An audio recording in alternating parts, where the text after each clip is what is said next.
O canal Ana Política vai conversar hoje com o Caio Vitor, ele que é do Advogue nas eleições. A gente já teve a oportunidade de bater outro papo recentemente. E hoje a gente vai trocar umas figurinhas, ele na área dele, que é mais a área do direito eleitoral, e eu mais na parte aqui de organização de campanha.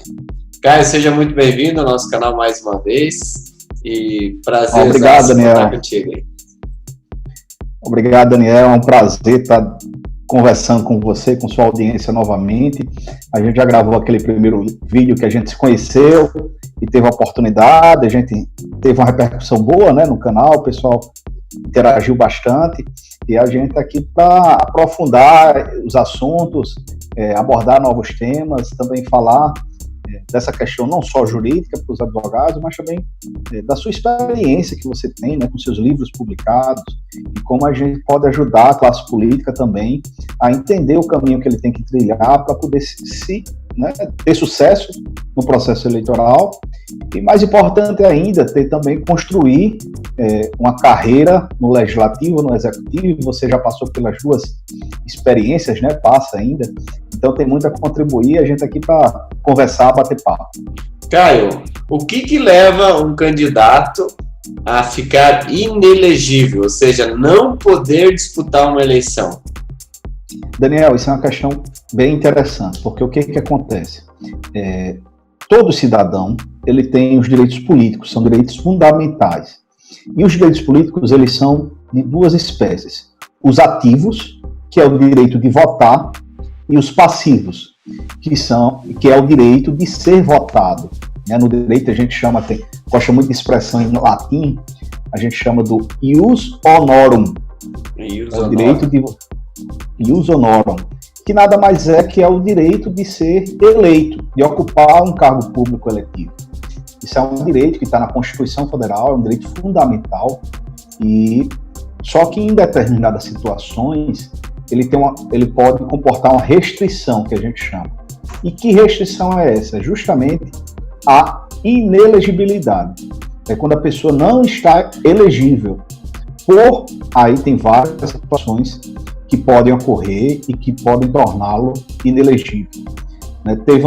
Em 2010, a gente teve uma alteração importante nisso, que foi a lei da ficha limpa. Tá? O que foi a lei da ficha limpa? Foi uma alteração na lei de inelegibilidades, que é uma lei que já era anterior. Em 2010, ela foi alterada para disciplinar, para regular melhor as situações de inelegibilidade. Então, ela ampliou muito e criou novos casos de inelegibilidade.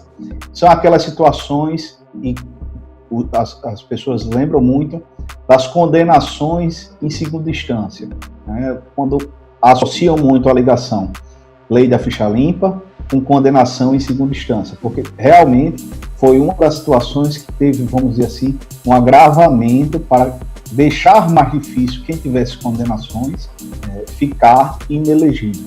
Mas, resumidamente, é isso. É o caso do ex-presidente Lula, né? Ele está inelegível a disputar eleições, né? Sim. Continua, porque ele continua condenado numa ação criminal, e por isso, em segunda instância, não precisa, para ficar inelegível, não precisa o trânsito em julgado, e ele continua inelegível, e foi isso que foi analisado no registro de candidatura dele em 2018 e deixou ele inelegível. Então, uma das situações é essa de condenação criminal. Não é toda condenação criminal que gera inelegibilidade. Você tem situação, por exemplo, uma ação privada de um crime contra a honra. Isso não gera inelegibilidade. Se alguém caluniou alguém, difamou alguém... Está devendo? Está no Serasa? Isso não.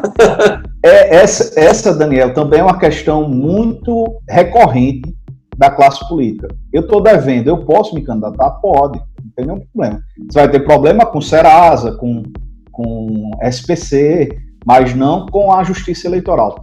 Me pediram cara, desculpa te interromper, mas aqui vai surgindo as perguntas. Me pediram até uma se a pessoa estava com os documentos atrasados do veículo lá. tinha problema. Não tem nenhum problema. A única dívida que pode gerar uma situação de você não ter a quitação eleitoral é a dívida com a Justiça Eleitoral. Porque você pode ter multa. Não foi votar, por exemplo, não pagou a taxinha. Isso. Ou foi candidato em eleições anteriores e teve uma representação que gerou uma multa contra ele. Mas, o que acontece? Quando você for fazer o registro de candidatura, você vai lá no cartório eleitoral, pede uma certidão de quitação eleitoral, que tem disponível também no site do TSE. Você vai lá no site do TSE, no Google, procura TSE, aí tem uma abazinha lá, eleitor, você clica em eleitor, e lá você pode consultar a sua situação de quitação eleitoral.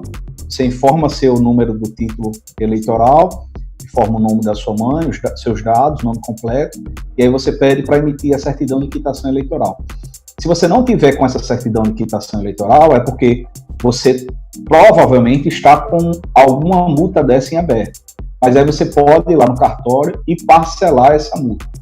Mas é a única dívida que pode gerar alguma complicação, mas também tem prazo de fácil solução. Tem prazo? Até dia 15 de agosto. 15 de agosto do ano da eleição, porque é quando acontece os registros de candidatura.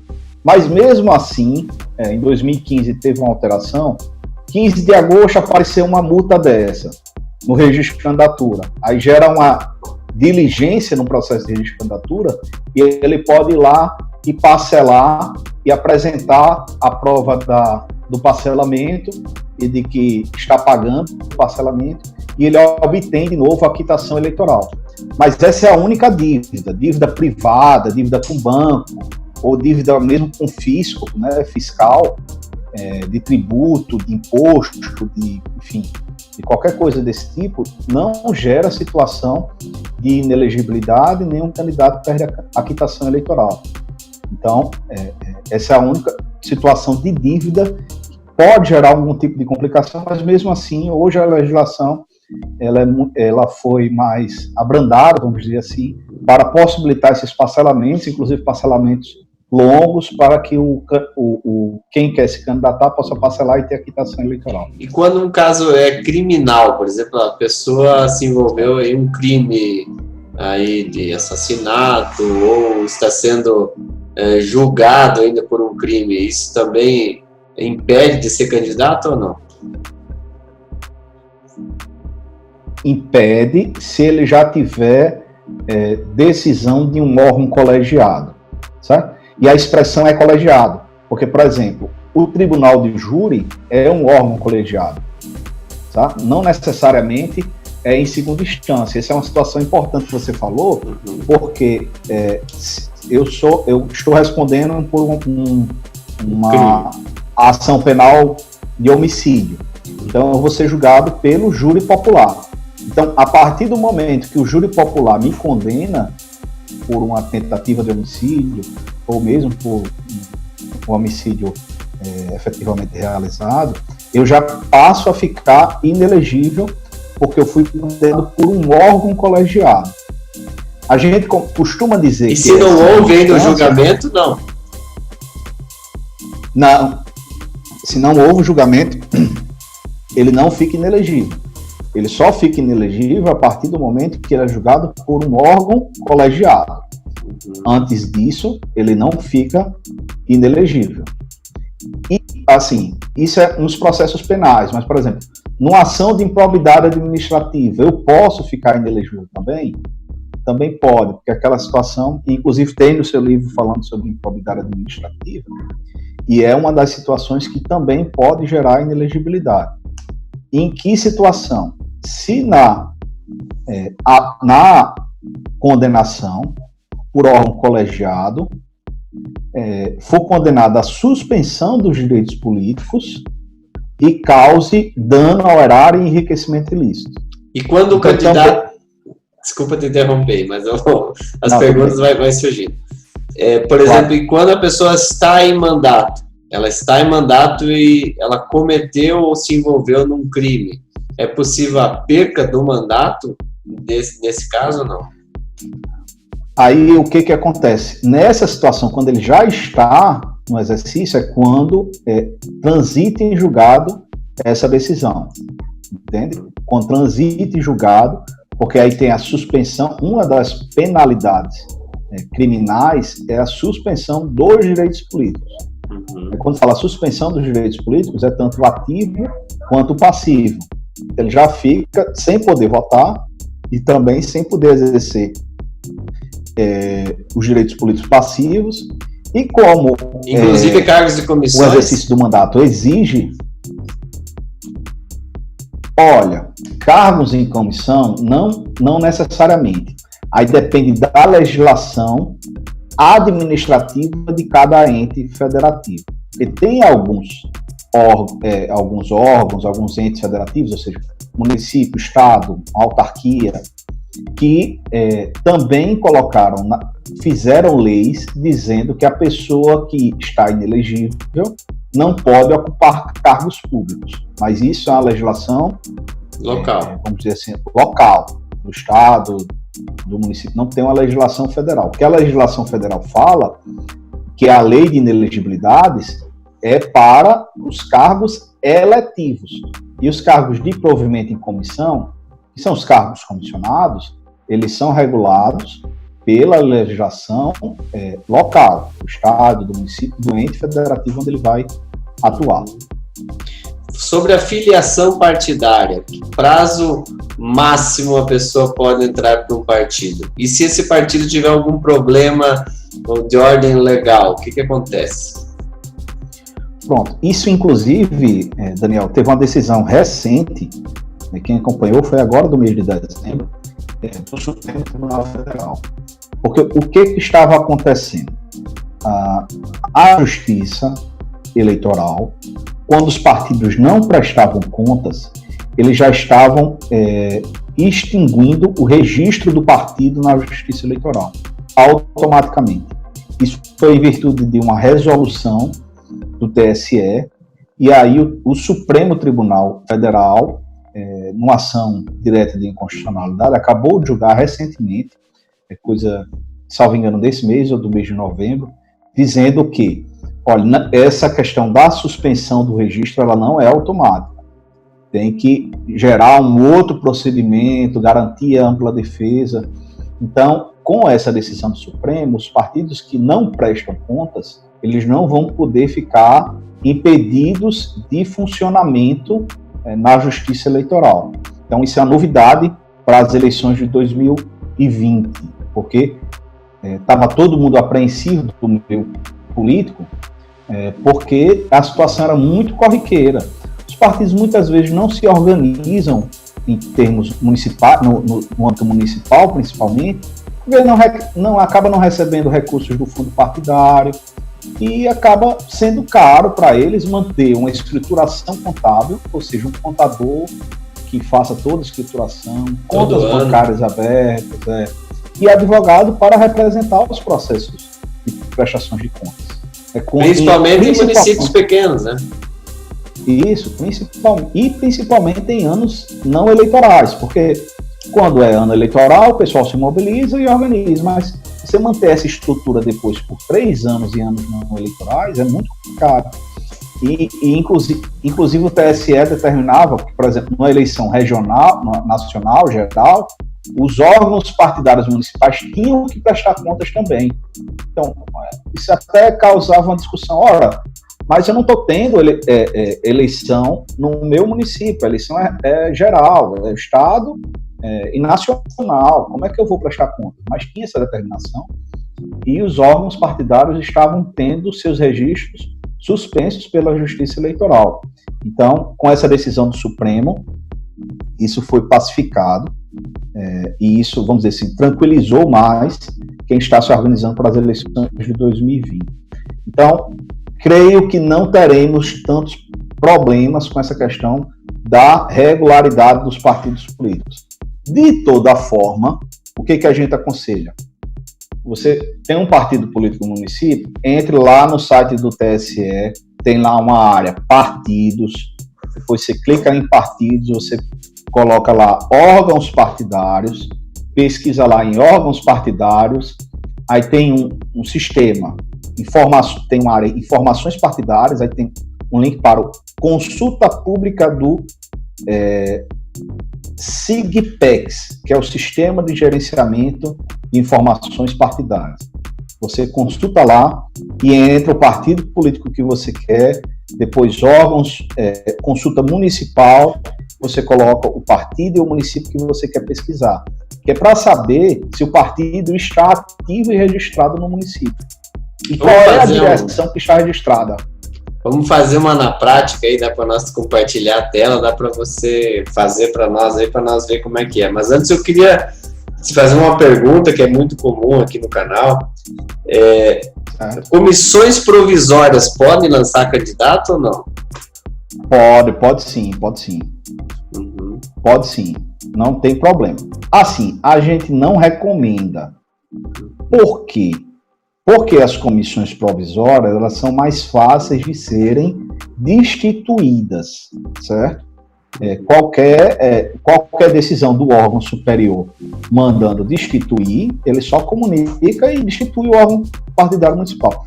Quando é um diretório, ele tem que fazer uma intervenção justificada, mostrando os motivos, é mais difícil. Então, para quem tem uma situação partidária, vamos dizer assim, mais beligerante, algum conflito, é recomendado que se faça todos recomendam que se faça um diretório, até porque se a democracia intrapartidária, possibilitar que os membros do partido escolham a sua direção, isso é fundamental para que os partidos possam representar bem a população, que ele tenha democracia intrapartidária e que ele faça processo eleitoral para eleger o seu diretório, né? Mas, do ponto de vista eleitoral, as comissões provisórias podem sim lançar candidatos, registrar candidaturas, fazer as convenções, não tem problema quanto a isso, do ponto de vista partidário. Caio, vamos fazer um testezinho aqui ao vivo aqui. Eu vou compartilhar minha tela e você me diz como que a gente faz, certo. Então. A gente vai entrar aqui, então, no Google aqui, tá? Vamos lá, então. Certo. Como é que eu tenho que pesquisar aqui para saber se o meu partido está bem? Você coloca TSE. Pronto. Desculpa. Vou ter que ver ao contrário, tá certo. Isso. Desculpa. Eu vivo assim mesmo. Pronto, você vai entrar no site do TSE. Ok. tse.jus.br, beleza? Isso mesmo. Aí você tá vendo aqui em cima que tem eleitor e eleições. Certo. Partidos, né? Partido. Lembra que eu falei da certidão de quitação eleitoral? Aí eleitor e eleições, você depois tem uma área de título, e depois você vai fazer. Não, desculpa, aí mais em cima, certidões. Que aí você vai pegar aí a sua certidão de quitação eleitoral. Tá? Aqui, certidões, aqui, né? Seria aqui. Isso. Aí você vai pegar a sua certidão de quitação eleitoral aqui embaixo. Dá para saber se o cara é filiado por aqui? Por exemplo, filiação partidária? Como é que ele faz? Ele cria aqui, vai no filiação partidária. Isso. Ótimo. Deixa eu abrir aqui. Compartilhando. Ok, ó. Certidão de filiação partidária. Certidão de filiação partidária. Certidão de filiação partidária. Okay. Inclusive aqui você também pode colocar, gerar certidão de filiação. Ok, vamos lá. Daí eu coloco o meu título de eleitor aqui. Título de eleitor. E se eu não souber o título? Dá para o CPF, será? Não sei. Eu tô sem meu título aqui, mas ficou fácil aqui pro pessoal olhar, né? Vamos voltar lá onde é que nós estava antes. Então, falando dos partidos. Os partidos, para nós saber se aqui tem uma aba partidos aqui também. Ó. É nesse aí mesmo. Partidos. Pode clicar. Contas partidárias, filiação partidária, fundo. Aí você vai partidos políticos. Ok, partidos políticos. Ok, chegou aqui, beleza. Chegou. Aí não tá vendo aqui na área esquerda aqui, informações partidárias. Você clica aqui. Informações partidárias. Desculpa aí que eu tô perdido aqui. Partidos, mais à esquerda, mais para baixo. Propaganda partidária? Acima. Informações partidárias. Beleza. Aí você vai colocar aqui, módulo consulta pública. Aonde que eu coloco isso? Desça mais um pouquinho. Aqui, né? Módulo consulta Isso. pública, beleza? Isso. Aí vai abrir o sistema de gerenciamento de informações partidárias. Certo, delegado, órgão partidário, validar. Aí você coloca órgão partidário. Órgão partidário, beleza. Pronto. Daí, escolhe um partido que você queira consultar. Certo, beleza. E depois o estado, provavelmente. Município, estado. Como você quer consultar os órgãos municipais, você coloca municipal. Isso, você vai escrever. Você coloca cidade e Pirirá. Beleza, tá bem fácil pesquisar aqui. Isso. Acho que já Se você deixou. quiser, isso. Você coloca o estado e depois você coloca o município. Se você quiser consultar todos os municípios, você pode consultar todos os municípios. E aí vai gerar para ver quem é o órgão de composição, se está ativo, se está inativo. Então é esse o caminho que você vai gerar para saber se o órgão está devidamente regularizado perante a Justiça Eleitoral. Ótimo, ótimo. E aqui, inclusive, pega tudo, né? Tanto quanto partido, quanto eleitor.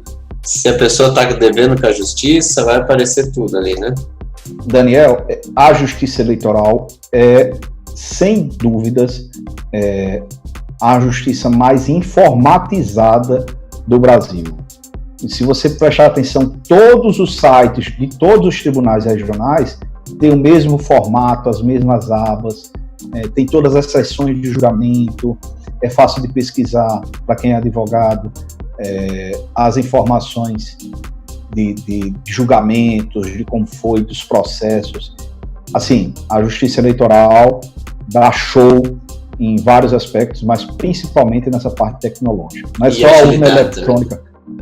Não é só a urna eletrônica, o processo de votação que é ágil, não. É como um todo. O TSE e a Justiça Eleitoral eu não sei se dão orgulho a nós. É verdade. Não sei se você está por dentro, mas recentemente o presidente do Brasil ele sancionou alguns artigos do fundo partidário, inclusive remetendo aí a recursos financeiros para o pagamento de advogados, que é o caso dos seus clientes, no caso, né? Você quer comentar um pouquinho sobre isso? Sim, o que foi que aconteceu? Existiu uma discussão muito grande se o dinheiro do fundo partidário poderia ser utilizado para pagamento, por exemplo, da representação, da defesa judicial de um filiado. Havia essa discussão na jurisprudência, que chama, a Justiça Eleitoral tinha um entendimento, não era uma coisa pacífica, alguns tribunais entendiam de uma forma, outros tribunais de outra, e isso acabava gerando insegurança jurídica. Certo? O que foi feito na reforma eleitoral desse ano de 2019? A tentativa de deixar isso mais claro. Então, o Congresso fez uma reforma eleitoral, mudou alguns pontos da legislação eleitoral e também da legislação partidária, deixando claro, está lá no artigo 44, salvo engano, da Lei dos Partidos Políticos, de onde, em que podem ser investidos os recursos do fundo partidário. Então tem lá doutrinação política, campanhas de filiação partidária, e aí incluiu um inciso para dizer também pode ser utilizado para pagamento de assessoria jurídica para a defesa do partido político e também de filiados em relação ao processo eleitoral. Estava mais amplo, mas a redação final que ficou foi essa, porque também tinha previsão inicialmente de processos criminais e de outras naturezas, mas aí a redação final que foi sancionada pelo presidente Bolsonaro foi essa de possibilitar que o fundo partidário seja utilizado para que advogados sejam contratados para defender os interesses de filiados dos partidos políticos em relação a processos relativos ao processo eleitoral, ou seja, registro de candidatura, ação de investigação judicial eleitoral, tudo isso ficou autorizado para que o advogado possa ser contratado para defender o filiado. Sobre fundo eleitoral, não sei se você saberia me dizer, mas na prática, você acha que municípios pequenos, esse recurso vai poder ser aplicado em algum tipo de campanha de um vereador, por exemplo, assim ou não? Olha, isso é muito do partido político. Porque o que a lei diz? Inclusive, preservando a questão da autonomia partidária. Os partidos políticos, nacionalmente, têm que estabelecer os critérios de divisão dos recursos do Fundo Especial de Financiamento de Campanha. Então, esse é o critério nacional que é decidido como é que esse dinheiro vai ser repartido. Então, os partidos, nacionalmente, têm essa autonomia de estabelecer as regras. Ele pode dizer, olha, eu vou dividir igualitariamente entre os 5.570 municípios do país.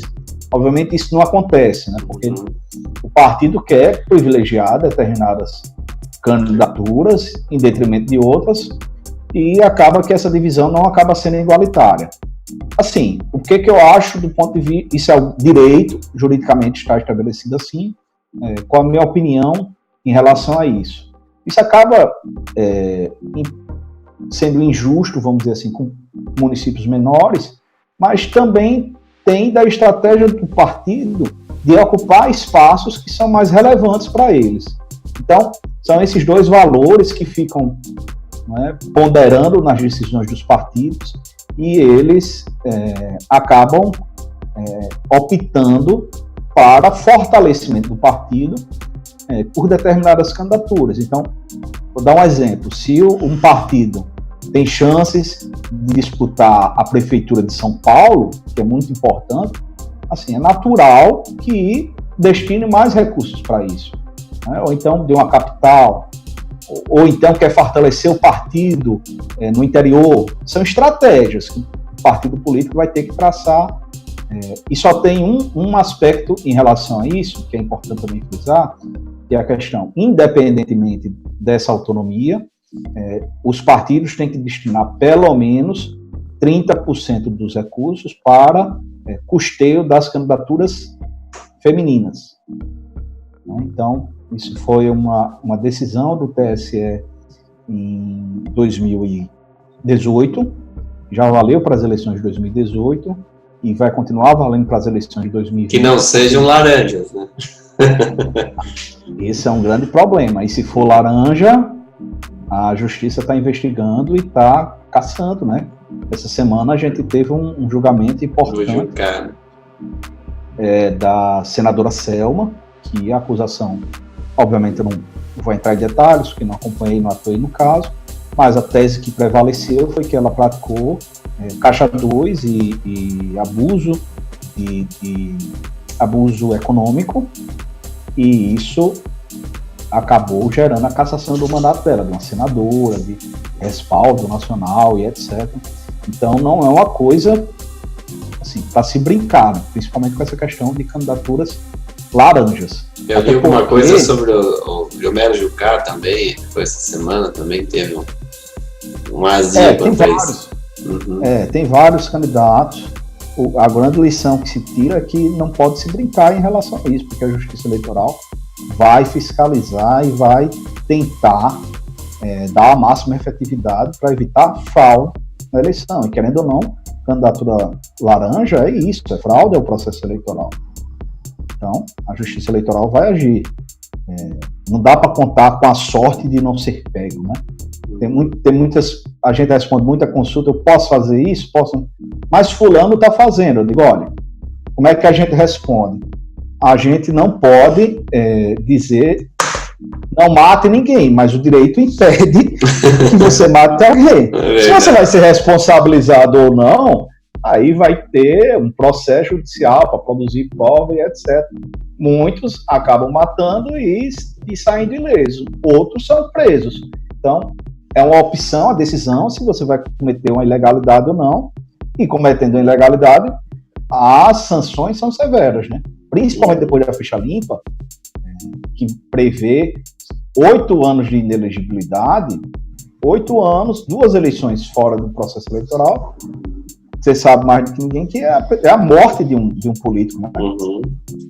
ficou fora de cena, saiu da prateleira. É verdade, é verdade. Outra coisa que eu te pedi, por exemplo, após eleição, é possível a condenação de um candidato eleito já ou não? Pós-eleição. Sim, tem várias ações. Olha, as principais ações que podem gerar a cassação de mandato.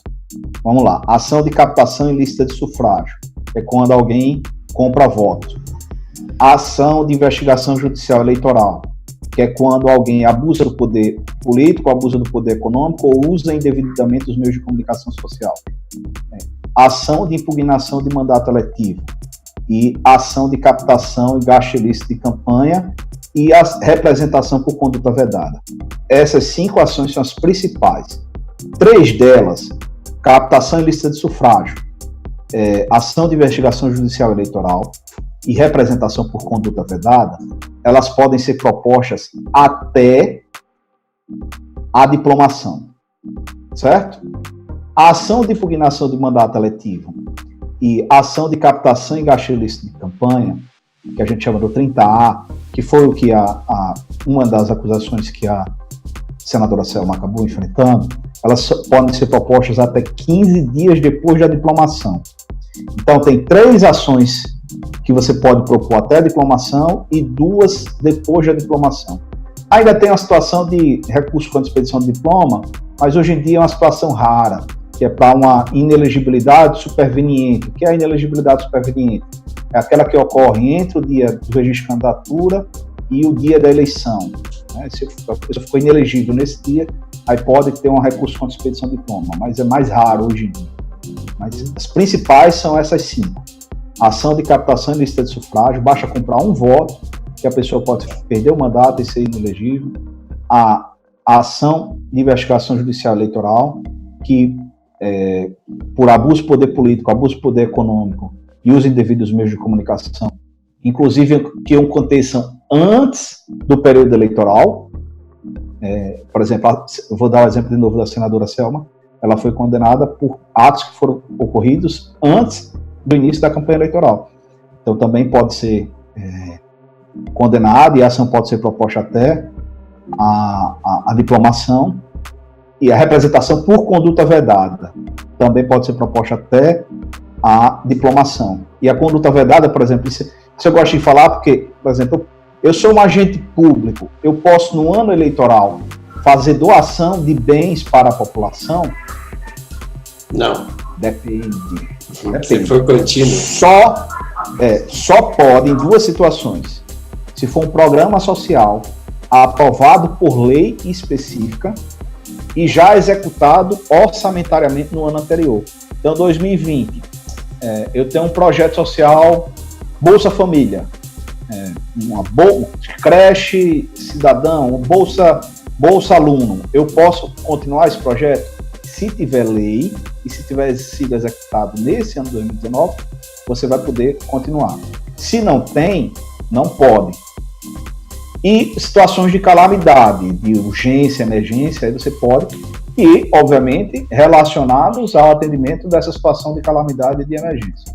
Então, essas são as únicas situações e que podem gerar essa questão da representação por conduta vedada, que pode levar à cassação de mandato e inelegibilidade. Cara, uma coisa que as pessoas têm dúvida, e eu vejo isso costumeiramente, é a questão do salário do parlamentar. Porque isso é definido em lei, né? E normalmente, quando sai a lei, as pessoas dizem, aumentou o próprio salário. Isso não é verdade, né, Caio? Fala aí para nós um pouquinho. Pois é porque assim, a única remuneração que os agentes políticos têm são os subsídios. E depende de lei, eles precisam ser fixados em lei. E tem vários tetos constitucionais para fixar esses subsídios. E ele não aumenta para si. Né? Quando o vereador vota, ele vota o aumento para a legislatura seguinte, posterior, né? Então, ele não aumenta para si, ele aumenta para a legislatura seguinte. Inclusive, essa lei deve estar sendo fixada nesse momento, né? Porque nós vamos ter uma nova legislatura, pode ser 2020, como também pode ter sido feito em 2019.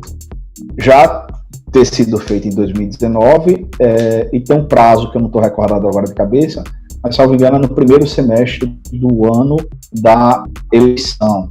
Então, que aí ele vai fixar a base da remuneração dos subsídios para a legislatura seguinte. Então, basicamente, ele pode fazer qualquer salário ou ele tem um teto máximo que ele pode... Não, tem os tetos, tem um teto dos vereadores, por exemplo, tem um teto em relação aos deputados estaduais, do prefeito também em relação ao governador, então tem tetos constitucionais dizendo quais são os limites máximos de fixação desses subsídios. Né? Houve câmaras até que extinguiram o próprio salário, não sei se você acompanhou isso, mas acabaram colocando um salário bem baixinho, até para aquela onda de economia, aquela coisa toda lá. Isso é possível também, baixar o valor em vez de aumentar? Também é possível. Ele pode baixar também, até porque em relação à legislatura seguinte. Bacana. Então é bom o pessoal ficar atento. Você quer saber, você vai ser candidato, quer saber quanto que um vereador ganha na sua cidade. Então você vai ter que ver mais ou menos o quanto ele está ganhando hoje. Baseado nisso, é feita uma lei no ano da eleição. Isso. Para que seja feito um novo salário para os próximos 4 anos, que basicamente ele fica fixo, ele talvez altere um pouquinho a correção, né? Isso. Ele já estabelece o da legislatura, em princípio, da legislatura como um todo, né? Para cargos legislativos, por exemplo, assim, a gente sabe que as sessões da Câmara, elas são designadas pelos próprios vereadores, os dias e horários, enfim, que tem sessões. Se a pessoa trabalhar num emprego normal, assim, ela pode ser vereadora e atuar, se conciliar o horário e fazer as sessões à noite, por exemplo? Sim, é possível. Ele pode conciliar e pode, inclusive, ele pode acumular com mais um cargo público e desde que seja compatível a questão das sessões com o exercício do cargo público. Então, ele pode conciliar ainda com mais um cargo público. E privado também. Privado não tem nenhum impedimento. O que a Constituição trata, no artigo 30 e alguma coisa lá, é sobre a questão do exercício de 2 cargos públicos. Mas uma das hipóteses de exceção é justamente essa de você poder exercer o mandato no legislativo, de vereador, e também poder exercer um outro cargo público. Eu falo muito aqui sobre o regimento interno, né, que é aquela lei que rege a doutrina dos vereadores. Em alguns casos, tem câmaras que elas descontam quando o vereador não vai trabalhar, porque ele não vai para a sessão, não tem uma justificativa, eles conseguem aí tirar do próprio salário dele essas faltas aí. Né? Isso é muito porque, assim, se dá essa autonomia para o regimento interno, vamos dizer assim, a Constituição que rege vamos dizer assim, o funcionamento do parlamento, né, das casas legislativas. Até mesmo para preservar a autonomia do parlamento, né, do órgão, do legislativo, do poder legislativo, é que se confere essa prerrogativa para que eles estabeleçam. Aí, assim, dentro da razoabilidade e proporcionalidade, ele pode estabelecer, inclusive, essas regras de se descontar dos subsídios se faltar as sessões. Então, isso vai muito do regramento interno de cada casa legislativa. E como que descobre quanto um vereador ganha? Onde é que tem essa informação disponível para o eleitor? Isso é para estar no portal da transparência do município.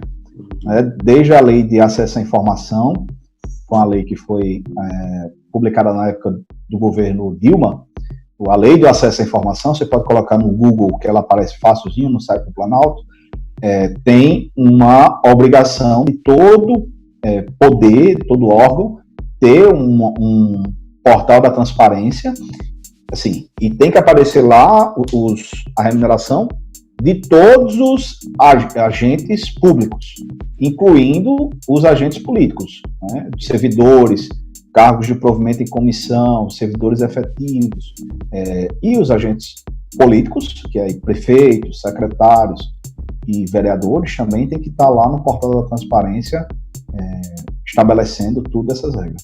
Vice-prefeito, inclusive. Vice-prefeito. Mas esse salário que está lá é o salário bruto, né? Não é o salário limpo. Então tem que ter essa noção também, porque cada caso é um caso, né? Sim, tem pessoas que declaram... Tem os descontos previdenciários.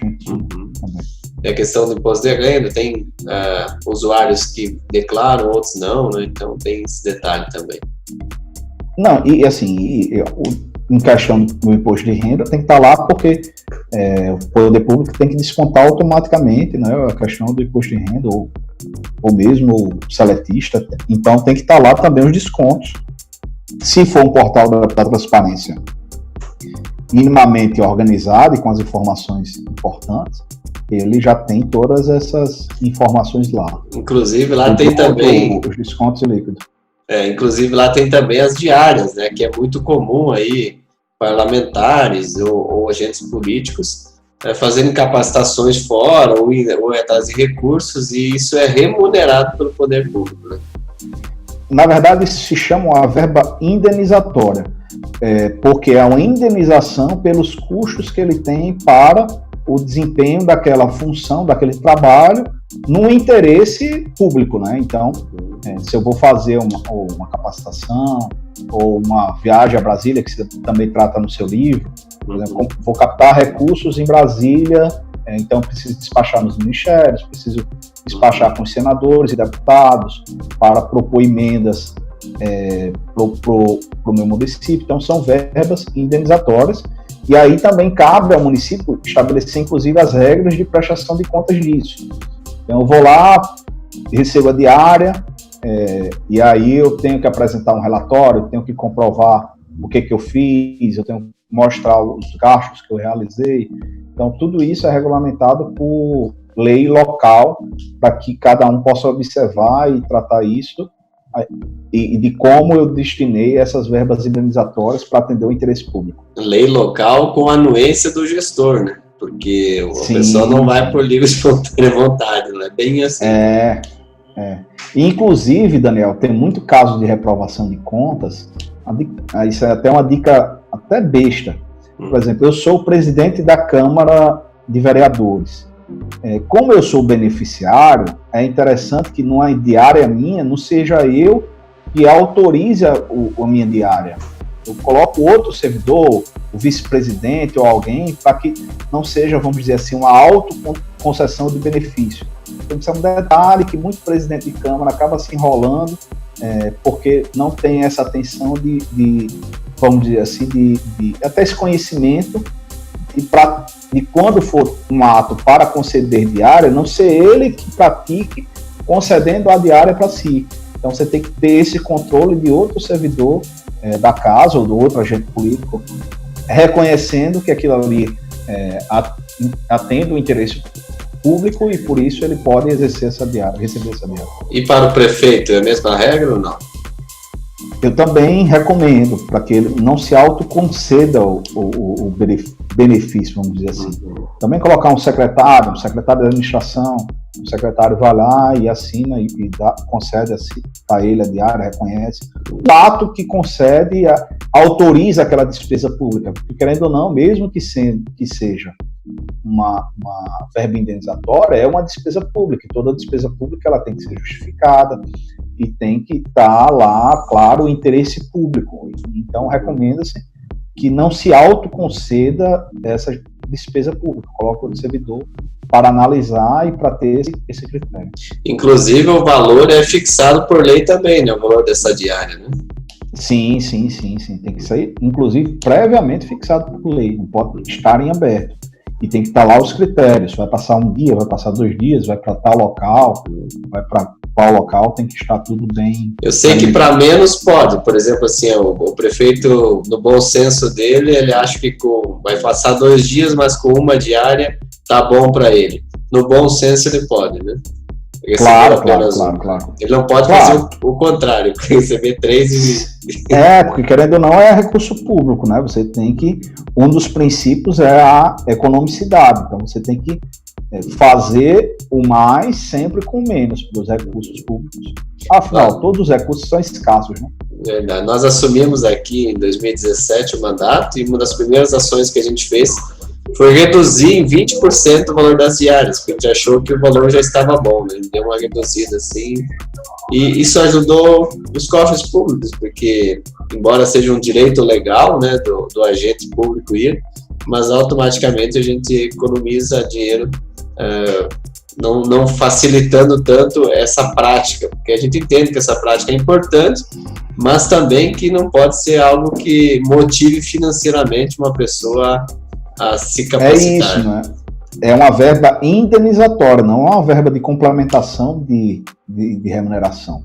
É para indenizar as despesas. Então, tem que tomar cuidado quem vai exercer para não pensar que é uma verba de complementação de salário. Na verdade, é uma verba para indenizar você que está exercendo uma função, um trabalho, para o atendimento do interesse público. Certo. E é possível haver algum tipo de punição para quem abusa disso? Claro, inclusive isso é uma das coisas que mais gera inelegibilidade, Daniel. Porque o gestor público depois vai ter que prestar contas ao Tribunal de Contas, e se essas contas não forem aprovadas e constatar que foi um vício insanável e que causou lesão ao erário, ele vai reprovar essas contas, e quando o TCE transitar em julgado esse processo de prestação de contas, ele vai poder ficar inelegível. O TSE vai informar a Justiça Eleitoral, tem tais contas reprovadas de tais gestores, popularmente chama aquelas listas do fichas sujas do Tribunal de Contas. Não necessariamente são fichas sujas, porque não é toda a reprovação de contas do Tribunal de Contas que gera inelegibilidade. São mais as reprovações de contas que geram dano ao erário, na verdade, configuram ato doloso de improbidade administrativa, que geram vício insanável, eles já podem configurar uma inelegibilidade. Não precisa nem ter o dano erário, só precisa que aquela conduta configure um ato doloso de improbidade administrativa. É diferente, por exemplo, da condenação na ação de improbidade, que aí precisa do dano ao erário. Então, são duas situações que podem gerar inelegibilidade, mas a situação mais recorrente é em relação à diária, autoconcessão da diária, porque o Tribunal de Contas vai lá, essas contas estão reprovadas e é possível identificar aqui, em tese, um ato doloso de improbidade administrativa, reprova as contas. E aí, quando a pessoa vai se candidatar de novo, depois do trânsito em julgado daquela decisão do Tribunal de Contas, ele fica inelegível por 8 anos. Aí vem outra situação de morte política. Isso acredito que é louvável. Eu acho que precisa acontecer mesmo, até para nós moralizar um pouquinho. É isso mesmo. E também foi uma das coisas que a lei da ficha limpa deu uma moralizada, porque como é que era antes? Já tinha a situação de gerar inelegibilidade da reprovação de contas no Tribunal de Contas. Mas, se a pessoa só ajuizasse uma ação anulatória, já ficava suspensa a inelegibilidade. Hoje não. Hoje você precisa que a Justiça dê uma liminar, suspendendo a decisão do TSE, porque senão a Justiça Eleitoral vai julgar, e aí no registro de candidatura vai decidir se aquele ex-gestor está inelegível ou não. Ok. Cara, bate-papo muito bom, né? Foi legal, hein, Daniel? Eu acho que a gente tirou bastante dúvidas aí. Esse negócio do financeiro ainda é uma coisa que eu quero conversar contigo, porque é bastante dúvidas, assim. O pessoal fica, mas quanto que ganha, quanto que não ganha? Então, quem sabe numa próxima a gente faz aí uma pesquisa aí no portal Transparência de algum município aí, para facilitar também. Legal. Caio, deixa o convite para o pessoal que trabalha na advocacia aí, que quiser entrar para a eleição, né? Tem o seu portal aí, Advogue nas Eleições. É isso mesmo. A gente aqui está batendo para a classe política, mas se você é advogado, acompanha esse nosso bate-papo e quer advogar na área eleitoral, acompanhe o Advogue nas Eleições, inclusive na próxima terça, dia 17 de dezembro, a gente vai lançar esse vídeo antes, né, Daniel? Oh, que legal, não largar na segunda-feira. Dia terça, 17 de dezembro, nós vamos abrir a primeira turma online do Advogue nas Eleições, o curso Você Eleitoralista, para que os advogados possam ficar prontos para atuar na área eleitoral já nas eleições de 2020. Torne-se um eleitoralista em uma semana. É isso que a gente quer fazer com vocês. Que show. Deixa eu te pedir, você estava me dizendo que estava enfrentando uma eleição transitória aí, já acabou esse Uma eleição suplementar. Ah, suplementar. Como que é isso? Era uma suplementar. O que é uma eleição suplementar? Quando um candidato eleito por eleição majoritária, ou seja, prefeito, governador, presidente. E senador e presidente, eles são cassados pela Justiça Eleitoral, e, em regra, são marcadas novas eleições para que possa, vamos dizer assim, complementar o mandato de quem teve o mandato cassado. Isso aconteceu aqui no Rio Grande do Norte, aconteceu, na verdade, em várias cidades do Brasil, e no dia 1º de dezembro a gente participou de um processo eleitoral. O candidato que eu represento ganhou a eleição com 53 votos, aqui na cidade de Ceará-Mirim, Grande Natal, no Rio Grande do Norte, e aí a gente, inclusive, está agora no processo de julgamento das prestações de contas, para ser diplomado dia 19 de dezembro, e aí é uma situação porque ele vai desempenhar o mandato ao longo de 2020 e já vai disputar uma outra eleição, né? Nossa. Em outubro de 2020. Então, uma eleição atrás da outra. Boa sorte para vocês aí, então. Obrigado pela parceria de sempre, Caio. Obrigado, Daniel. Valeu. Vamos acompanhar eu na política. Obrigado. Prazer, meu. Estamos às ordens, viu? Sucesso, querido. Tudo bom. Tchau, tchau. Tchau, tchau.